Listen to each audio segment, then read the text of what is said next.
নমস্কার বন্ধুরা, আমাদের চ্যানেলে স্বাগতম। ডিএ নিয়ে একটি গুরুত্বপূর্ণ আপডেট। তো বন্ধুরা, ডিএ নিয়ে এই মুহূর্তে গুরুত্বপূর্ণ আপডেটটি হচ্ছে মূল বেতনের সঙ্গে জুড়বে ডিএ, এক ধাক্কায় 4 গুণ বেতন বাড়তে পারে সরকারি কর্মীদের, এমনটাই তথ্য উঠে এসছে। তো বন্ধুরা, ডিএ সংক্রান্ত আপডেটটি নিয়ে আমরা স্টেপ বাই স্টেপ আলোচনা করব। তো অবশ্যই আপনারা ভিডিওটি স্কিপ না করে অবশ্যই পুরোটা দেখবেন। তো তার আগে বলে রাখি, যে সকল বন্ধুরা আমাদের চ্যানেলে নতুন, আমাদের চ্যানেলটি পাশে সাবস্ক্রাইব করার পর পাশে যে বেল আইকন সেটিও প্রেস করবেন, লেটেস্ট ভিডিও আপডেটগুলি সবার আগে পেয়ে যাবেন।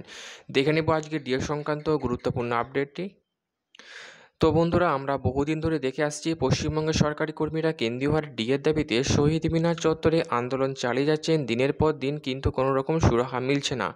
একদিকে মুখ্যমন্ত্রী, অর্থমন্ত্রী, রাজ্যপালকে বারংবার ডিএ বৃদ্ধি নিয়ে চিঠি দেওয়া সত্ত্বেও কোনো রকম উত্তর আসেনি। এমনকি দিল্লির যন্তর মন্ত্র আন্দোলন চালিয়ে কোনো লাভ হয়নি।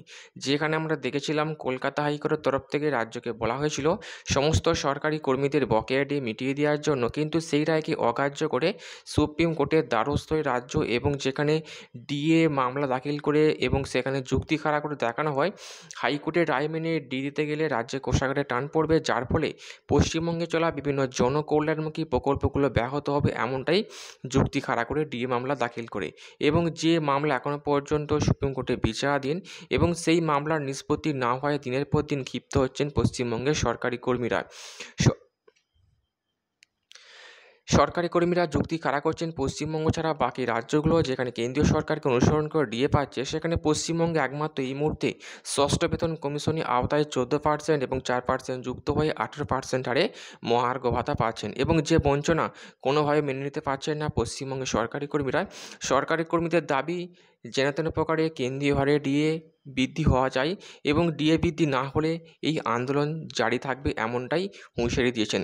এমতো অবস্থায় সরকারি কর্মীদের ক্ষোভ কমানোর জন্য ডিএ নিয়ে আবারও চিন্তাভাবনা শুরু করেছেন মুখ্যমন্ত্রী, অর্থমন্ত্রী, এবং যার জেরে আপডেট উঠে এসছে মূল বেতনের সঙ্গে বেতন জুড়বে এবং সেই সঙ্গে ডিএ বৃদ্ধি হবে, এক ধাক্কায় 4 গুণ ডিএ বৃদ্ধি হবে, এবং যাতে করে সরকারি কর্মীদের শান্ত করা যায়, এমনটাই চিন্তাভাবনা নিয়ে উদ্যোগ নিয়েছেন নবান্ন। তো বন্ধুরা, এই ছিল ডিএ সংক্রান্ত গুরুত্বপূর্ণ আপডেট। কেমন লাগলো কমেন্ট করবেন, লাইক করতে ভুলবেন না। পরবর্তী আপডেট পাওয়ার জন্য আমাদের চ্যানেলটিকে সাবস্ক্রাইব করে রাখবেন। থ্যাংক ইউ বন্ধুরা ভিডিওটি দেখার জন্য।